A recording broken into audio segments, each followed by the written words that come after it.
Hey guys, welcome to Keep On Pushing TV. I am your host, Devon Harris. And yes, what we do here is that we share ideas, we share insights that are going to challenge you and inspire you to live your best life. So yeah, are you interested in that? Are you interested in hearing from someone who can help you and lead you down that path? Well, if you are, you know you're in the right place. So welcome again to Keep On Pushing TV. My guest today is an American shot put thrower, a three-time Olympian. He has competed in 3 consecutive Olympic Games, starting with Sydney 2000, Athens 2004, and London 2008. And during that time, he reaped 2 medals, a silver and a gold.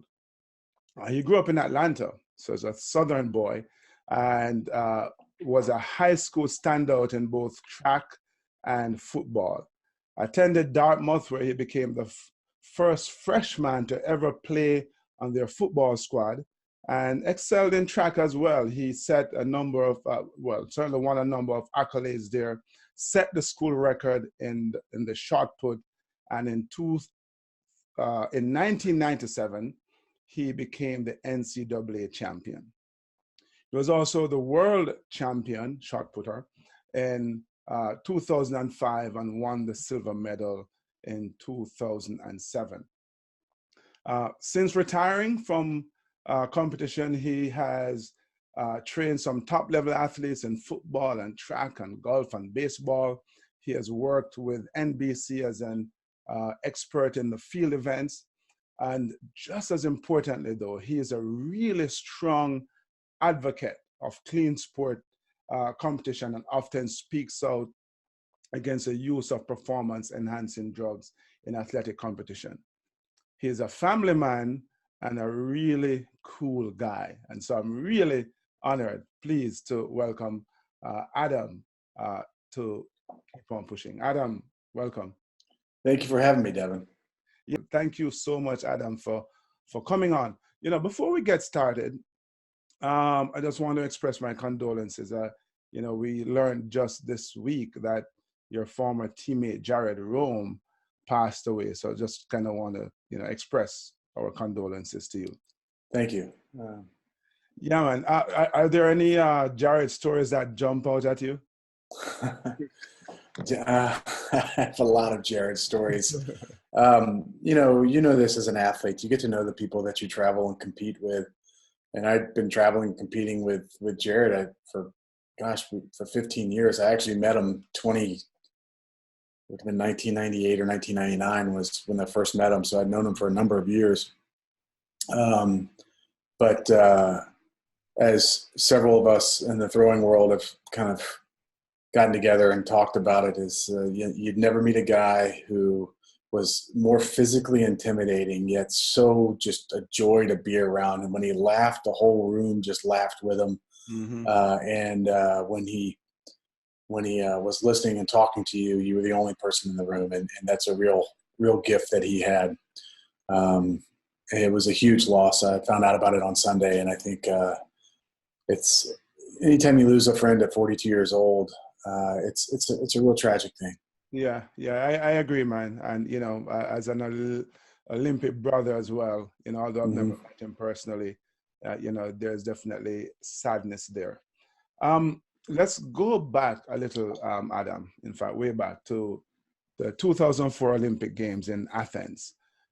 First of all, man, what was it like to be competing in Athens?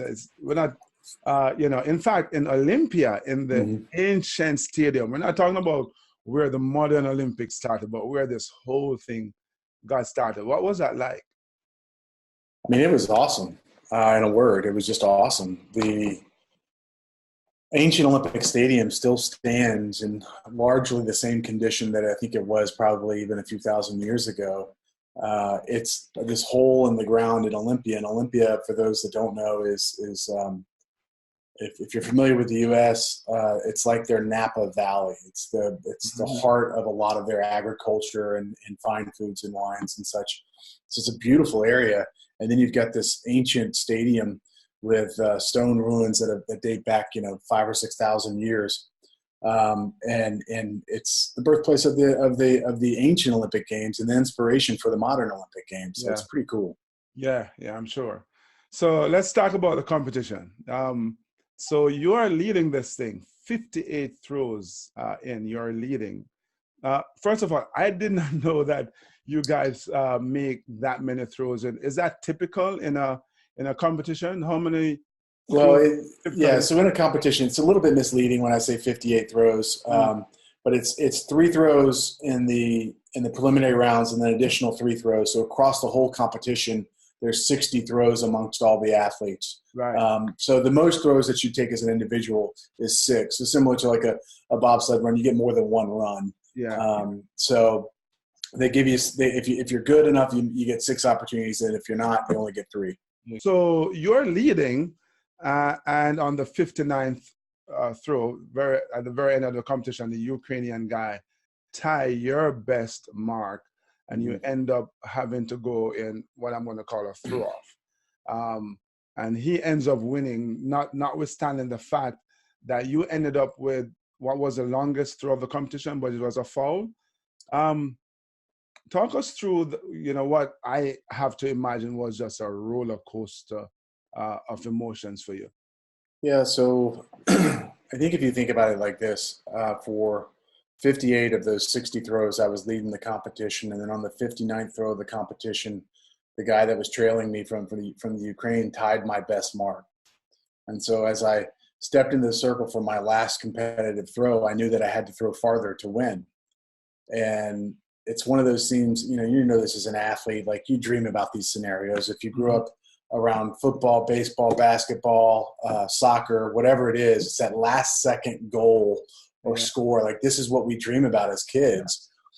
And I remember stepping into the circle that day. It was so hot. The dust was it was really dusty down there. And I stepped into the circle that day, and I remember just the shot put touched my neck, and I was like, this is it. I'm going to win my Olympic Games. And everything went quiet. I started my approach to the front of the circle. And when it left my hand, I just knew that I just won the Olympic Games. I knew it. Yeah. It went literally, it went about 2 or 3 feet farther than any throw I'd had that day. And I raised my hands in victory thinking I just won. I looked to the left, and I see the red flag going up indicating that I fouled. And because I fouled, the tie-breaking rule in the Olympic Games and in shot put competition goes back to your second best competitive performance. His second best throw was better than mine. Right. And so he ended up securing or being awarded the gold medal on that day. And it was brutal. In that venue, the venue was unbelievable in terms of just the importance, and it's the way it resonated and inspired me. Yeah. But at the same time, it lacked some of the structure that you'd normally have in a modern competitive venue, meaning that as soon as the competition was over, there was unrestricted access to the athletes. Right. And so I just go through this. I mean, it was a horrible, fantastic experience, if you want to call it that, of being in the lead for, the bulk of the competition and having it so close so close, having a throw that would have won the competition. Then all of a sudden realizing that I just fouled and lost the competition, and the reporters were on me like that. There was no filter. And I'm an emotional guy when I compete. It's one of the things that's one of my great strengths as an athlete is I really use my emotions well. But man, I'm telling you, you spend 4 years for one moment, and it goes away. And it goes away like that. Yeah. And the reporters come up, and the first question they ask you is, "How do you feel?" Yeah. Whew, it's a hard question to answer without. Thank goodness there was no social media back then, I suppose, because I think I probably could have said a few things that would have been interesting. Still trending today, huh? Yeah, exactly. Yeah, I know that feeling. We were joking earlier about Jamaica island time and the similarities between people down south and us from the island. But I'm resonating with you right now, man, because when we crashed in Calgary, first of all, when a Jamaican tells you soon come, worry, because it could be 5 minutes, it could be 5 weeks, it could be 5 years or more. And so we crashed, and they wanted to interview us. And I was the guy who was earmarked to go do this interview. And it's like, what do you say when you have just failed in front of the entire world? Mm-hmm. You know, so I gave them a soon come. They haven't seen me yet, you know. I think they're still waiting. You were able to get out, huh? Yeah, man, I gave them a soon come, honestly. But, you know, in my introduction, though, Adam, I spoke about the fact that you're an advocate for clean sports. You know, you speak with passion on the subject. I think, one, because of your value system, and two, because you have been directly and adversely impacted by athletes who didn't compete cleanly. Would you like to speak to that for a bit? Yeah, I mean, I mean, even at a very early age, I've had a fantastic support system over the course of my whole athletic life, from the time I was very young, even until now, I should say. And when I was 15 or 16 years old, my dad noticed that I was gravitating towards these power and strength sports anyway. And we were working out at this gym at one point, and the guy came up to me at that gym and actually offered me drugs. And I just remember thinking, like, he didn't do it in an overt way. He just kind of alluded to it. And my dad pulled me out, and he went and talked to the owner of the gym at that point. And then on the drive home, he said, you know, son, you're going into a world of sports, the strength side of sports, where people are going to offer you steroids. And he basically said it just like this. He said, if you ever do them, I will disown you. He said, there's just nothing worth that risk. He was very aware, even back in 1991, 92, the risk of this is actually before that, this would have been like 1989, the risk of drugs. And at that point, we just kind of talked about it, and I made him a promise. I said, I'll never do this. I was never in a world where drugs were part of that lifestyle. Right. None of my coaches advocated for it or promoted it. And that was unusual. I mean, you know this coming from Olympic sports. There are pockets of really great coaches, if you will, with great athletes, particularly 20 and 30 years ago, but they only coached with the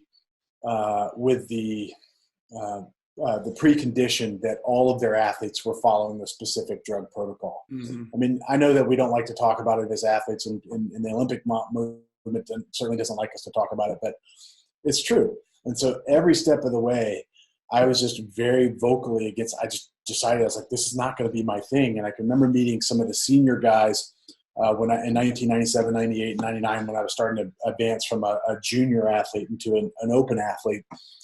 And these guys would come up to me and said, oh, you can't throw 66 feet clean. And I said, no, you can't throw 66 feet clean. I can. Don't put your limitations on me. And that's sort of been a theme of my career. And I got in a lot of hot water, if you will, or took a lot of criticism for that, for being very vocal about it early on. I can remember almost getting in a fist fight with someone from Europe. A power athlete from Europe who asked me, oh, what you eat? What you eat? I'm like, well, this is how I structure my training. This is what I eat. And he said, no. What you eat? Right. And I'm like, no, this is not. And literally, like, had there not been other people there, I think the only way I would have gotten out of that situation was to to actually physically confront him to get out the door. Yeah. And so it's to this day, like, I'm 44 years old, and I think one of my greatest achievements is not just the medals, but the medals without any concern without any issue with performance enhancing drugs, because I don't have to look over my shoulder. You know, I never had that issue. And I know exactly what you're saying, you know, because as an athlete, you hear athletes all the time. They will literally swear in the Bible that they have never done drugs, and then they test positive. And it's always in my head, when you say to someone, I have never used drugs, you wonder if in the back of their mind, they're like, yeah, right. you probably did use drugs, you know. But I think it's two things for me. One is, as much as I wanted to win a medal at the Olympic Games, I don't think it was worth growing another eye or another eye, you know?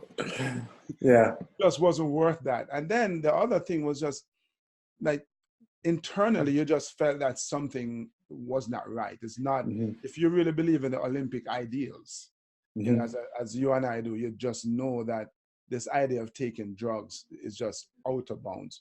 So, absolutely. Yeah. So here you are in Athens, the birthplace of the Olympic Games. You walk away with a silver medal, and only to discover 9 years later that you really should have won the gold. How in your quest for the gold, how did you react to finally being awarded the gold medal? That's when I received the gold medal, let me tell you how I found out first. First, I got a call from the reporter in 2012, in July of 2012, just before the London Olympic Games, saying that 5 athletes had tested positive and they retested 100 samples from the 2004 Games. 5 athletes had tested positive, and one of them was the shot putter from Ukraine. And I said I hadn't heard anything about it from any official channels, nobody at all. But I had actually had 3 or maybe 4 phone calls over the years, starting 2 days after those Olympics, saying that he tested positive at some point, and there was a cover-up going on. I never buy into those rumors until they become public, and so I just kind of dismissed them as rumors, but they were from pretty legitimate sources. So then this reporter says this, and I said, well, that's interesting. I said, I'll believe it when something changes. And then the London Olympics goes by, and I don't hear anything. And I'm thinking, well, it was an 8-year statute of limitations at that point, has passed, and now it's gone. It's done. It is what it is. They decided to let this one go. And the same reporter calls me about 2 weeks after the Olympics end and says, hey, have you heard anything? I said, I don't know what you're talking about. What are we talking about? She said, well, the IOC is meeting today to decide whether to vacate or allocate the medals, allocate the position, or reallocate the medals. Right. I said, I haven't heard anything. And as soon as she finished saying that sentence, she said, oh my God, it just hit the wire. You're the Olympic champion. So that's how I found out. Right. Ironically, I was actually in the car on the way to Austin, Texas, for a symposium on drugs in sports, which was kind of funny. Yeah. About a year later, in July of 2013, I got a call from a member of the USOC who said, hey, can you meet me at the Atlanta airport? And I said, sure. And he said, bring your silver medal. I said, okay. I get down into the Atlanta airport, and we meet in the food court at the Atlanta airport. And if you've been to the Atlanta airport, there's that food court there. There used to be like a Burger King or something like that. It's changed since then. But we sat down in the food court, and he said, did you bring the medal? I said, yes. I said, did you bring the gold? And he said, yes. And then we just kind of did one of these things. I dropped it on the table. He put his on the table. And we just kind of did that. And you look at him, and you say, okay. And that was it. And I get into the car. I remember when I got into the car, and I'm driving back, and I'm looking at this medal that's sitting in my center console, and I look at it, and I'm like, I have this gold medal, and all I feel about this medal right now is the sense of loss. Yeah. And no one should ever look at an Olympic gold medal and feel loss. But 9 years had gone by, a whole lifetime. And the value of winning that silver medal at the time, or being awarded the silver medal at the time, was what pushed me harder and got me more focused and really shaped those next 8 or 9 years. Yeah. So I'm looking at this Olympic medal. I'm like, wow, we focus so much on this outcome, and now I've got it. Like it's right there. Like that's it right there. Like I've got it. And but it doesn't mean as much anymore. No, it doesn't. And so it took me a while to process this, and I'd love to say that I did it really professionally and in a way that I was always proud of. But I probably didn't. And I said, you know, at the end of the day, the process is your process is the most important piece. So if you know, Pierre de Coubertin, so the founder of the modern Olympics, used to stress the process, the struggle that we all experience as athletes. So I look at you and I know, hey, you may have pushed a sled, but we went through the same process, that same struggle, that shared struggle. And why is that struggle important versus the end goal? Well, everybody in the world, everybody should enter this struggle, you know? Mm-hmm. And in the Olympics, you know, there's tons of people. There's lots and lots of victories along the way in this struggle. It's the ability to get up every single day and do all the stuff that we talk about when we talk to kids and stuff. Mm-hmm. But ultimately, there's only going to be one winner. And if you only focus on the medal, you're missing the big picture. Yeah. Because the medal, it's just a snapshot of a moment. But it doesn't necessarily determine or define what's Olympic. It's the ability, the courage to step into the arena, to step into that struggle, and stay focused on a long-term goal, and understand it's going to take 1,461 days to get there. Yeah, and that's hard. That's really hard. You're right. And if you only focus on the fact that, you know, okay, so let's say there are only 3 winners per event, and if you're not one of them from you know, I forget how is it 10, 12,000 people who at the Summer Olympics, you know, 5, 6 at the Winter Olympics. So if you're not one of those people who walk away with a medal, and a couple of people walk away with multiple medals, and your whole focus was on that end result, then you're absolutely right. You'd have wasted a journey and all the amazing experiences and lessons that you could have learned. You know, and that's true, by the way, listeners, viewers, for every single one of us, not just those of us who are striving to compete in the Olympic Games, but those who are competing in the Olympics of life as well. So the journey and the process, which is why we speak about keep on pushing. So Adam, anyone who has followed track and field, you know, and watched knows the name Usain Bolt, right? And knows how great a showman he is. Yeah, phenomenal talent. I'm glad he's on my team. You know, but he's also an entertainer. And I think what most people don't know about you is that you got some flair yourself, my man. Oh, you know, where did that come from? I watched a lot of professional wrestling growing up. So Ric Flair and Hulk Hogan and those guys taught me everything. No, you know, it's interesting. So Usain obviously was a great, is a great entertainer and an amazing athlete. And certainly the 100 meters is such a great platform to have someone like his personality just dominate for so many years. He was awesome to watch. I was actually at his first European meet as a competitor, and it was pretty funny to see him there versus where he ended up. I always felt that part of our job as athletes, particularly individual athletes, is to entertain the people that come to watch us. And if the only way for me to feel like I'm entertaining people is for me to have a good time and to really enjoy the moment. And you know what I really want when I'm out there competing? And like, I want people to watch what I'm doing. Mm-hmm. Like, and if they don't think that throwing the shot put is fun and exciting, I'm going to show them how fun and exciting it is. And it's interesting that my whole pre-throw routine and celebration stuff just kind of evolved naturally from who I am when I compete. But I just felt like if people weren't watching, then what's the point of us going there? And if I can't give them something to watch, because I can't always guarantee that I'm going to throw it farther than everybody else or have a great performance, but I can always make sure that they have an experience that they can take home and say, wow, I love the intensity of that guy. I love the way he approached the circle. He's going all after it every single throw. And that's who I am as a person, and that's who I am as an athlete. It's like, I want people to know that if you're going to come and see me, you're going to walk away with something that you may not have even realized how fun and entertaining it was going to be, because, you know, 90% of entertainment is the showman. The showman. You know, the circus was not the circus without the ringmaster, without a great ringmaster. It's just a bunch of things going on. I wanted to be the ringmaster when I was out there.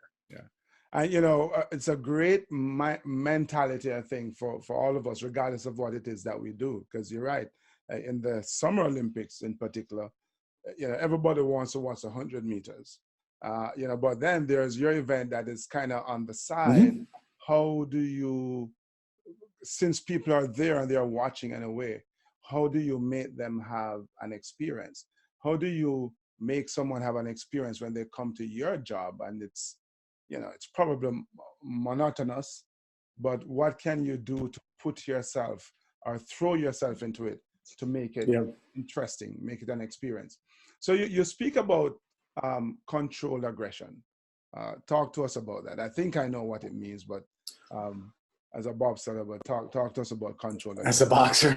As a bobsledder. Bobsledder. Yeah. Well, I mean, you know this. If you can't control something that's not controllable or is controlled, is not repeatable, and is certainly not coachable. Mm-hmm. So for me, like my whole pre-throw approach was developed for two reasons. One is I wanted people to watch, and two is it helped me get into the right state of mind so that I could get in the circle and have complete control over everything in there. Because I get really excited when I work out, when I perform, when I compete, and I just if it goes unchecked, it works against me. So my pre-throw routine was designed for two purposes. One was to entertain people and bring people in, but two was to let off a little of that extra energy that was detrimental to my ability to be able to compete and control. And that's the most. I mean, that's the thing. Like in the bobsled at the start, or if you're a driver or whatever, but if you have a good start, and it may not even be perceivable by anybody else there. Yeah. But you're like, I nailed every single step. When I got in, I didn't pull anything back. I was always, pushing forward, or kept on pushing the whole time. And that's just kind of how my whole, like my approach is. And it goes back, my college coach used to tell me, he had a saying, he said, I want you to go maximum effort at 90%. Mm-hmm.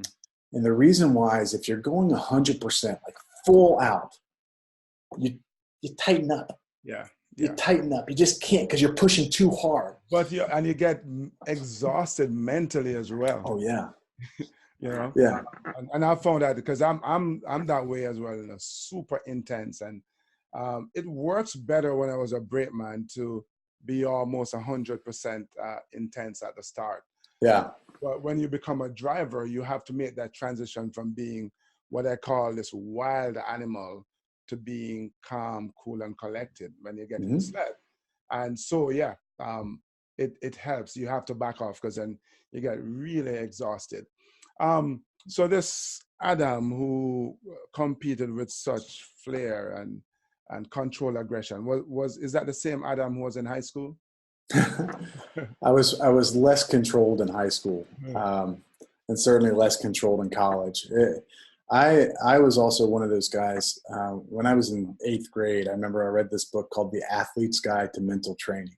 Mm-hmm. And there's a state that they talk about, and we all know it now, is like the zone, or if you come from martial arts, it's key, just different. It's getting in. It's just mastering control of yourself, and so when you're able to put yourself into that state and do it in a controlled way, the amount of strength and just abilities that you have, it's superhuman. It's when.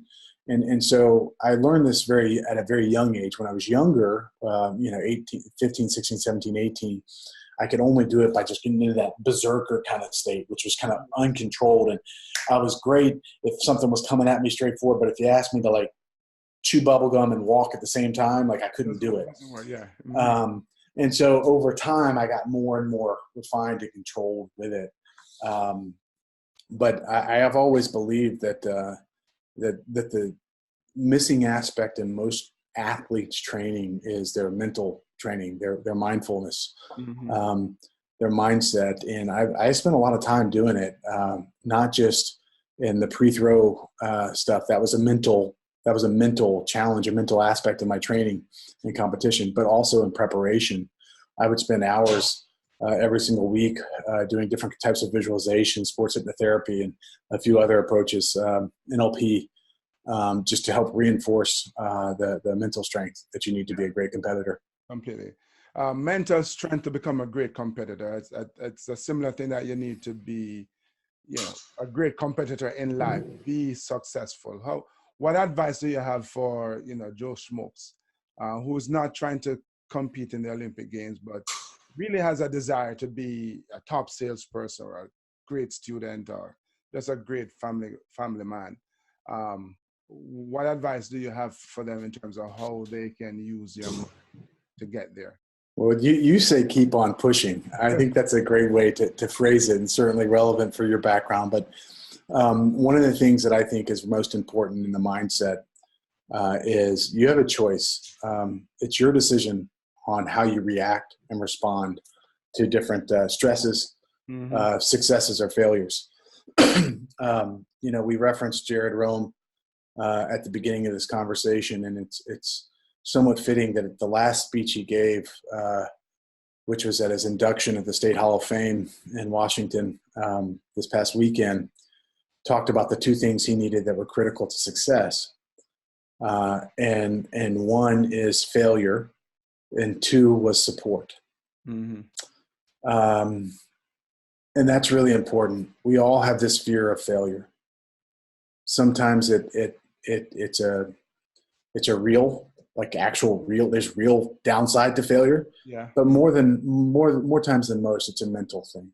It's a mental block, and it's put in our way, and we have this choice to react to it in different ways. So to go back to your statements is keep on pushing.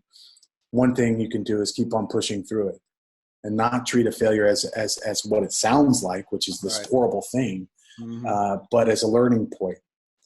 And then the other piece is if you've got the right support system, which I think was Jared's point this past weekend, they help you back up. Yeah. And they help you see your mistakes, and they help you correct those mistakes, and they help get you back in the right place. So if I'm talking to the businessman, I say, one, the first things are the things that you control, which is how you react or respond to different setbacks. They're not failures, they're setbacks. The only time you fail, to use some of the cliches here, but the only time you fail is the last time you decide to try. Right, yes. So keep on pushing through all those times until you make a decision that it's the last time you want to try. And then the second part is make sure you surround yourself, if possible, with people that give you the support and the guidance you need to not repeat the same mistakes, to see failures for what they are, which was just the setbacks, and to see the greatness and the potential in yourself and help push you forward when you lose that ability to push yourself forward. Indeed.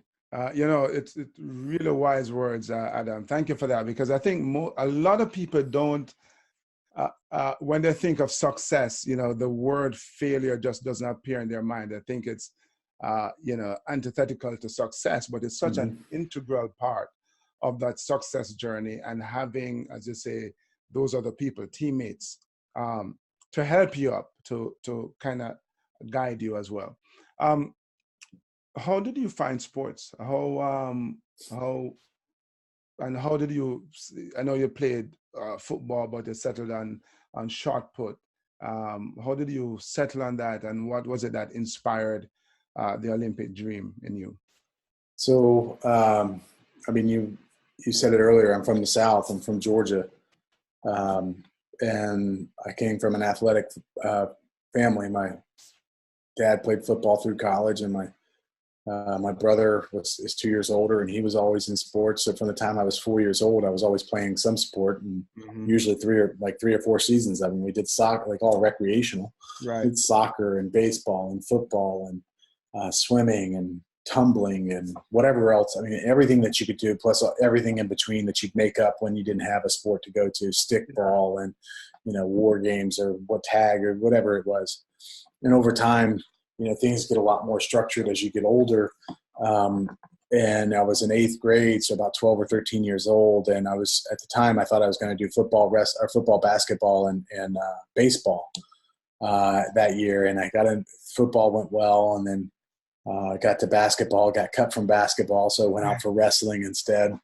and then got cut from baseball. And I remember I went home and talked to my dad about it. And I said, Dad, I got cut from baseball today, but that's okay. I'm going to start training for football. And my dad was like, no. He said, my dad had a belief that with boys, and particularly boys and girls, but particularly teenage boys, they need structure, and any idle time is not good. Any unstructured time is not good. So he said, you're going out. You can either go out for another sport, after school activity, or you can go get a job. Mm-hmm. And 12, 13 years old, the jobs that are available, they're not necessarily the funnest jobs in the world. Sexy at all.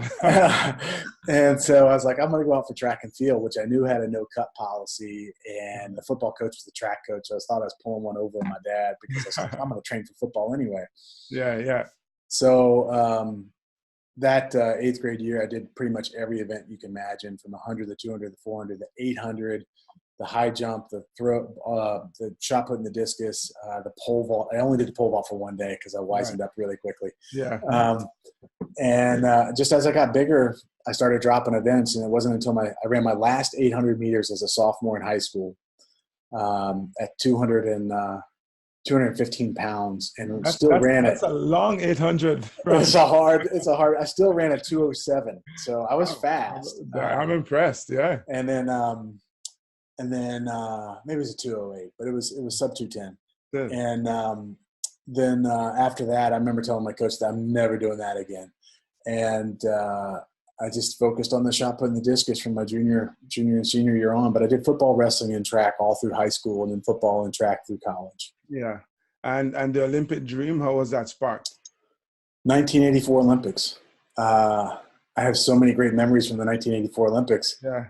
It's where it started. I mean, I remember seeing Edwin Moses and Mary Lou Retton and all of those just fantastic athletes that year compete, and thinking, wow, that's the coolest thing ever. It was just the right age for that kind of impact. And then the 96 Olympics were in Atlanta.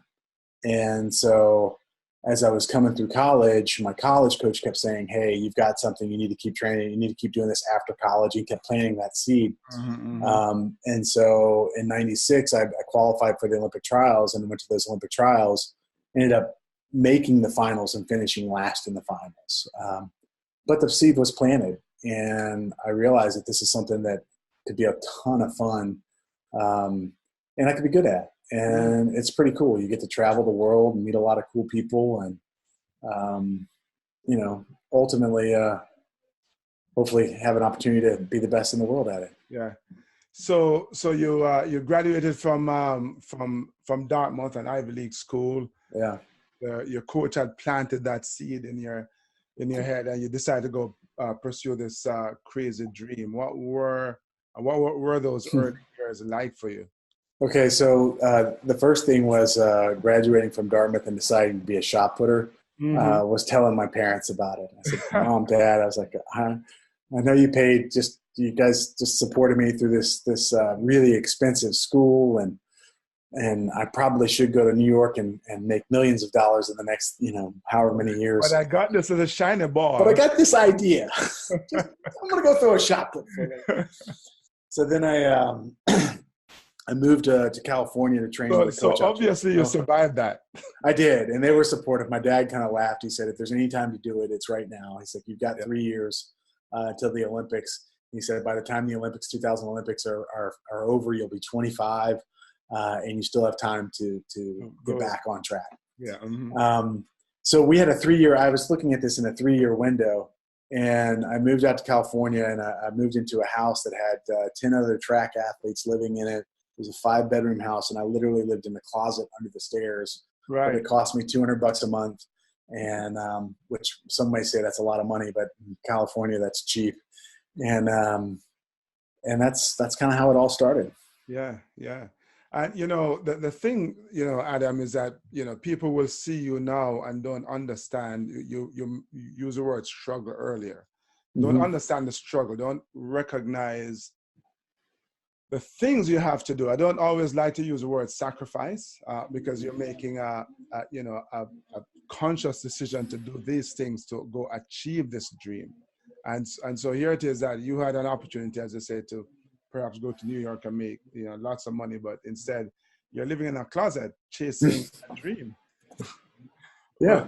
Welcome to the life of an Olympian, right? Exactly. And I think that's the hard part for most people, is that first big step. I mean, you know this. Everybody talks about their dreams, right? Everybody talks about the things they want to do. And I think in 1997, I was just young, stupid, and naive enough to not realize the gravity of that decision and allow it to take me across the country and start committing me down this path. Yeah. I mean, it was intentional, don't get me wrong, but you know, it would be hard, I think, at this point in my life, to go back and maybe make that same decision. That's true. But I don't regret it at all. And I think that's something about the shared spirit of Olympism that every Olympic athlete has, is we're not afraid to dream big and bet the ranch on those dreams. And that's the only way you're ever going to make it to an Olympic Games, let alone really great point. I think, dreamers, whether you're Olympians or not, I think, first of all, you decide that you're going to bet the ranch on it. But because we're so optimistic, we have no clue, I don't think, about how difficult it's going to be. Perhaps if we could look in a crystal ball and see the how intense and the struggles and the challenges, would probably back off. But we just kind of naively just kind of go, yeah, I'm going to go do it and it's going to be fine.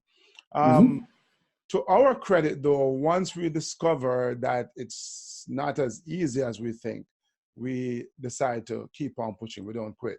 So and so your story really illustrates that, because you speak about getting cut in the 8th grade, and you found another sport. You commit yourself to the Olympic Games, to competing in the Olympic Games, and then you finish last, you just said, at the Olympic trials. How did that failure, that F word coming up again, fuel your drive for the next 4 years to Sydney? Yeah, well, I mean, I think it was the experience, one, that fueled my drive. Was I got that taste of Olympism, and going to the Olympic trials in 1996, competing in the Atlanta Olympic Stadium for those trials. I got just a little exposure as to what this thing is about. And I jokingly refer to Olympism, the decision to become an Olympian or pursue Olympism, as a drug. And it's very addictive. Yes. And not necessarily in a bad way. But I literally went to those games, to that Olympic trials, and I was, walking around with guys that were, going to be on that team. And I didn't see a difference between where they were and where I was, except that they were throwing farther. And in my opinion, they were throwing farther because they were not doing football and track at a top 10 academic institution. And I said, this is all good, and I'm going to keep pushing. And next time I step into the ring in the Olympic trials, there's going to be a different story to tell. Yeah. And that's what powered me. I didn't see that as a failure. I was like, hell, wait until next time. Come on. Yeah. You guys have no idea what's about to happen in the next, 4 years, 1,461 days from now. I know where I'm going to be. I'm going to know what I'm going to do. And y'all are just going to be there to be present, to see what happens, because I'm going to own that moment. And that was the conversation in my head. Probably the things that I don't necessarily share publicly, but because then people start to look at you funny for different reasons. But well, I joke about that all the time. That I talk to myself, right? And I go, what? You don't talk to yourself? But you have to, though. How else are you going to get there? You need that cheerleader. You need that guy who's going to push you, and it's not always going to be your coach or family members. The person who's going to push you the most and who's going to encourage you the most is the one in your head, because he's living with you every day, and you need to kind of put him to work to get you going. So you failed in 96. Moving into 2000. You are dominating the sport. You have won every major competition. So obviously, whatever that guy was saying in your head was working. And you get there, you win. the U.S. trials, you get to the Olympic Games, you finish second. Mm. Although your best throw at the Olympic trials would have won the Olympic medal. Um, the F word again. What did that feel like?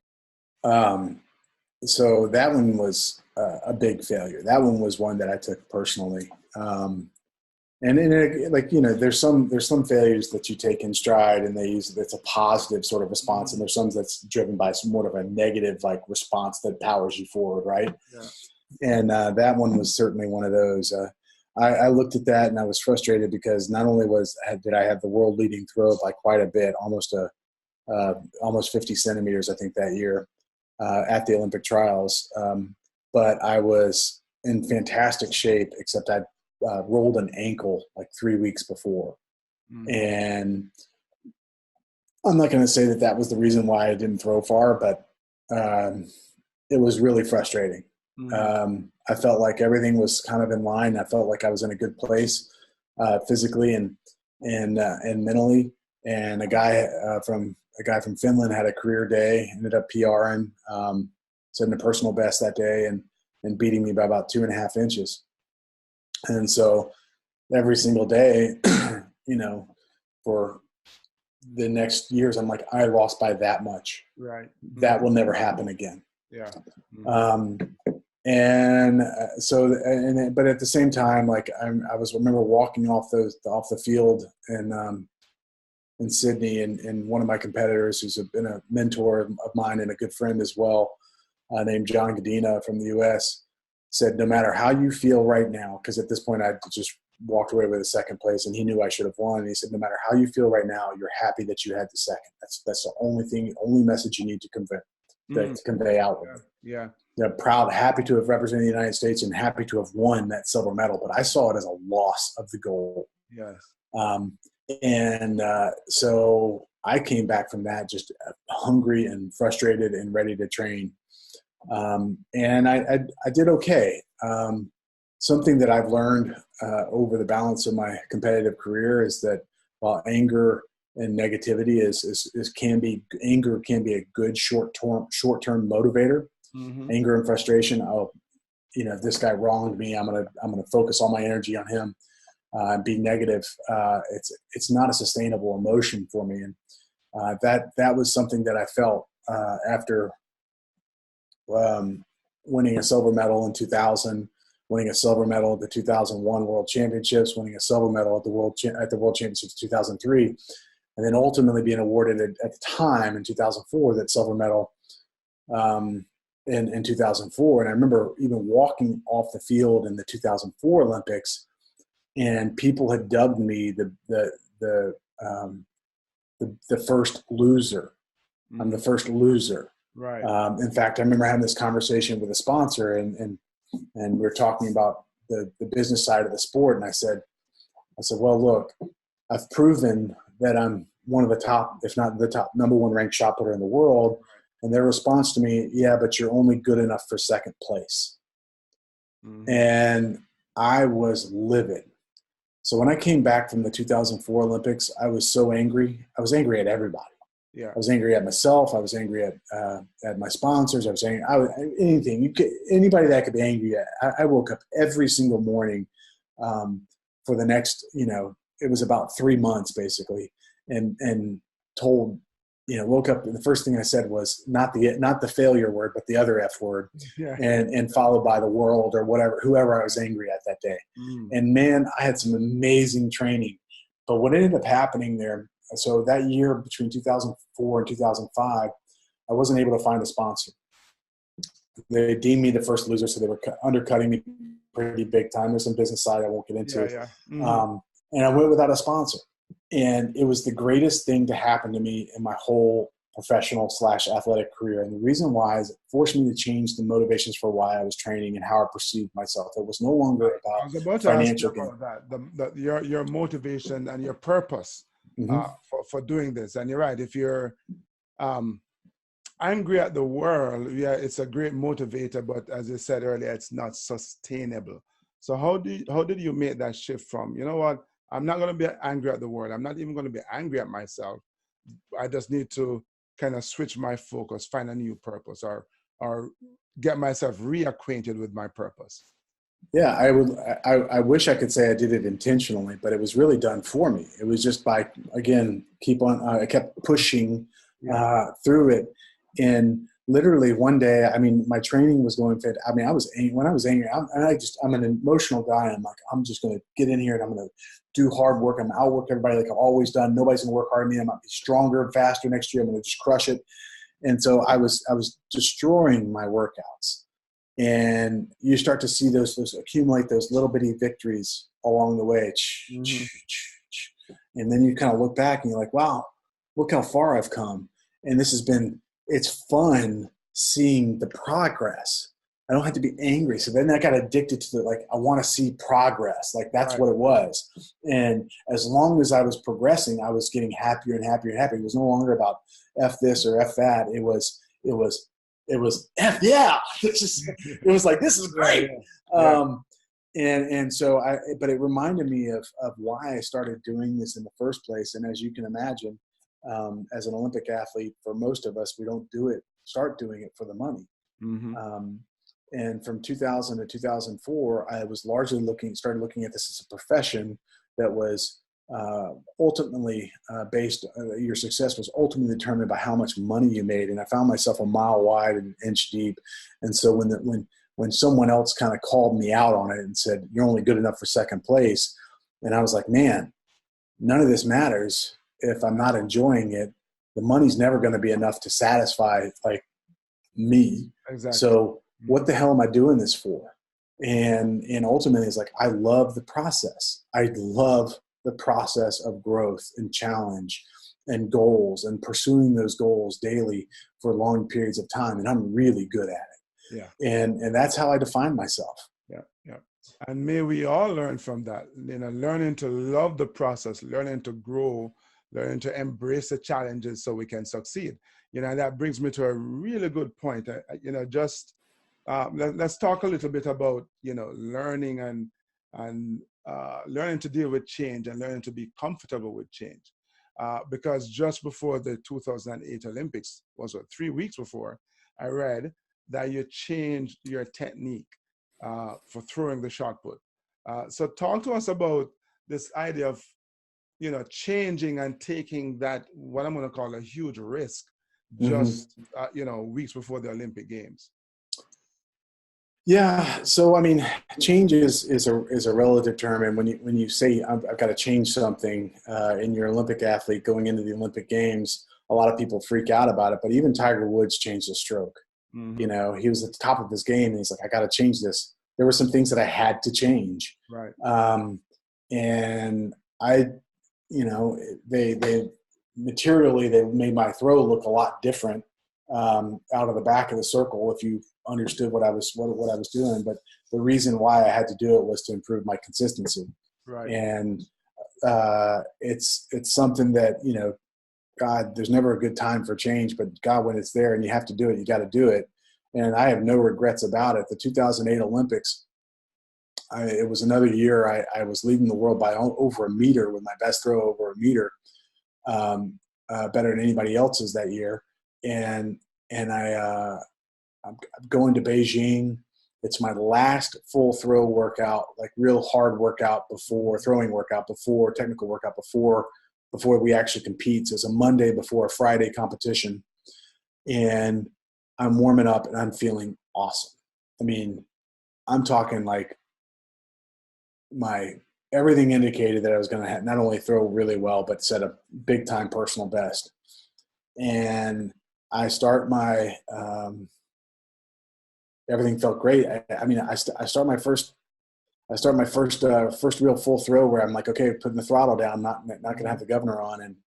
And I felt a pop in my back. And you have these little muscles in between your ribs called the intercostal muscles on the backside of your muscle. And I just basically torn one of those. And it couldn't have happened at a worse time. Yeah. For me, every I think I'm kind of going off point off your question of change, but the bottom line is, the change in my technique was necessary.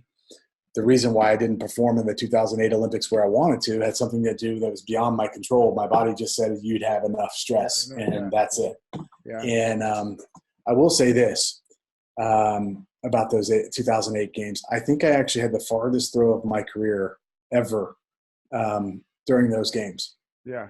And it went about 15 feet foul of the sector, but it was well over I remember we were walking off the field, and I didn't even know if I was going to be able to throw that whole week after that injury. I just couldn't. I was having problems walking and breathing because when you have intercostal, it helps control the breathing, and so if it spasms, it just basically feels like an ice pick going into your lung. It collapses everything. Yeah.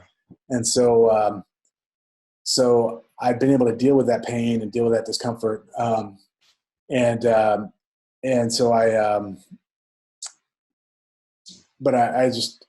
walking off the field and I'm looking at the throw that got away. The one throw that I actually took that was full, I was like, I'm just going to deal because it was hurting like hell. Mm-hmm. Like, man, that was about a 22.5 meter, 23 meter throw.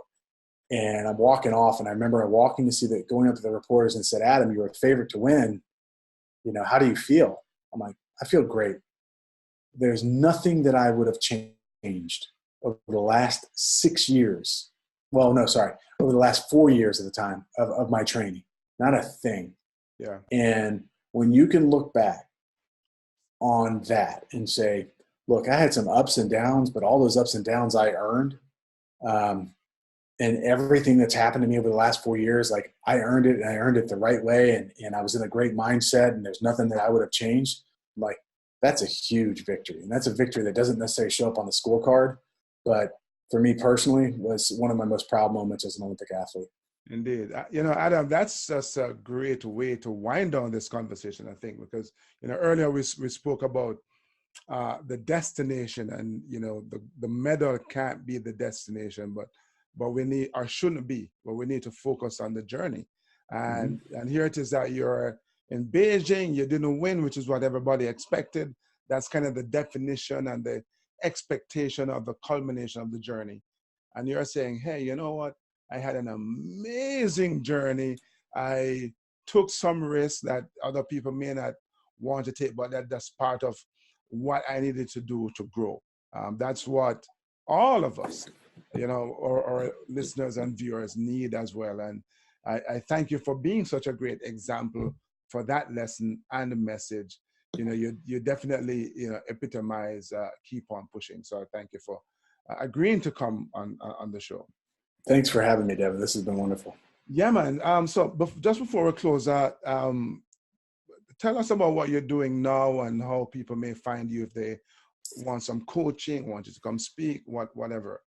Yeah, so the easiest way to get in touch with me is through either direct email, and I can give that out. My email's amn2350@gmail.com. Mm-hmm. You can email me. And what I'm doing now, since retiring from the Olympics, from an Olympic athlete standpoint, one of the things I've always been seeking is that opportunity to coach, to run a business, but also have this philanthropic sort of goodwill thing. And I found this job here in Houston that was awesome. Recently stepped away from it to pursue some individual consulting things. But at the end of the day, you talked about finding your why. Well, my purpose, my why, is I like to do things that have a broader social impact. Mm-hmm. And so that's one of the reasons that attracted me to, one of the things that attracted me to the Olympics was the desire to use sports as this conduit for goodwill and all the other things that the Olympic movement stands for. And I've been fortunate enough to do that in another iteration of my life where we use sports to raise money for pediatric cancer research and treatment. And I'm looking forward to finding out what that next step is going to be. And I'm in the process of doing that right now. Awesome. Yeah. So it's about growth. It's about change. It's about embracing the challenge and, loving the struggle, man. I love it. Absolutely. Adam, you've been awesome, man. Adam Nelson, ladies and gentlemen. Olympian and, philanthropist and all-around great guy. Thank you so much for gracing us with your wisdom. Oh, thank you, Devon. I appreciate it.